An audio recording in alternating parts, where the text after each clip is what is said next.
When Steve Jobs introduced the original iPhone, he said, "We've designed something wonderful for your hand." and honestly, I think that was an understatement. I remember holding that first iPhone and just saying, wow. Since then, only two models ever gave me that same feeling. The iPhone X and this, the iPhone Air. It truly is the most wonderful phone for your hand. But here's the twist. It's also the worst-selling iPhone model right now. Let's find out why. Let's start with what makes this device great. And it's something you have to feel to understand. You know that feeling when you finish bowling and pick up your shoes and they feel weightless? That's iPhone Air. After years of holding big, heavy phones, this thing feels effortless. Watching videos in bed? Lighter. Texting? Smoother. Slipping it into your pocket, you barely notice it's there. That hasn't happened since the iPhone 5.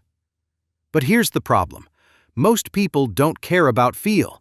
A recent CNET survey asked over 2,000 users what motivates them to upgrade. Their top reasons? Price, battery life, storage, camera, and screen size. The least common?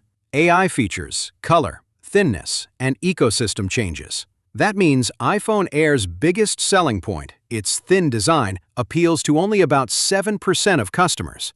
And that tracks. On pre-order day, iPhone Air was still available while every iPhone 17 Pro Max model sold out within the hour. Even days later, Air units were still shipping launch day, a clear sign of low demand. And according to reports, Apple has already cut iPhone Air production by 1 million units. Here's where it gets tricky. Apple calls the iPhone Air their thinnest iPhone ever, but that's not the whole story. Yes, it's 5.6 millimeters at its thinnest point, but at its thickest, it's 11.28 millimeters. That actually makes it the 7th thickest iPhone ever. Apple did the same thing with the original MacBook Air, but at least back then they showed both thicknesses on the specs page. Not this time. And if you're thinking they never count the camera bump, well, this isn't a bump anymore. It's a plateau. And it's twice as big as the one on iPhone 17, with half the cameras. That plateau even causes real issues. My car's wireless charger doesn't make full contact. The camera sticks out past Apple's own bumper. And when you use a clear case for full protection, it looks like the phone's sitting on a brick.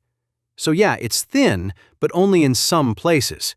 Apple's not being honest about that, and it's part of the reason users are losing trust in this design. Beyond design, iPhone Air just doesn't excel at anything else. It's technically the lightest, but only by 2 grams.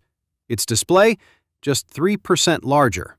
Its battery, smaller, with 3 to 6 hours less video playback than iPhone 17 or 17 Pro. Even the A19 Pro chip is binned, meaning it has 5 GPU cores instead of 6. No vapor cooling, slower graphics. And that new C1X modem, it saves power but doesn't support millimeter wave 5G. Then there's the camera, the exact same single lens as the iPhone 16e, a phone that costs $600. Meanwhile, iPhone Air is $1,000. That makes it the most expensive single-camera iPhone ever made. Last year, $1,000 bought you an iPhone 16 Pro with a bigger battery, triple cameras, USB 3 speeds, LiDAR, better speakers, and faster charging. Even the 16 Plus, which was $100 cheaper, had a larger battery, bigger display, and an ultra-wide camera. 4 out of the 5 top reasons people upgrade, the Air loses all of them. So from a value perspective, it just doesn't add up. So why did Apple make it? Well, maybe history's repeating itself. The original MacBook Air was also overpriced, underpowered, and heavily criticized when it launched in 2008. But over time, it redefined laptops. It pioneered unibody design, SSDs, no optical drives, and multi-touch trackpads, features we now take for granted. iPhone Air might be doing the same thing. It introduces new ideas, like a metal can battery for structure, a 3D printed USB-C port, and a power-efficient modem that could shape future designs. It's not the best phone today, but it might be the foundation for the next generation of iPhones.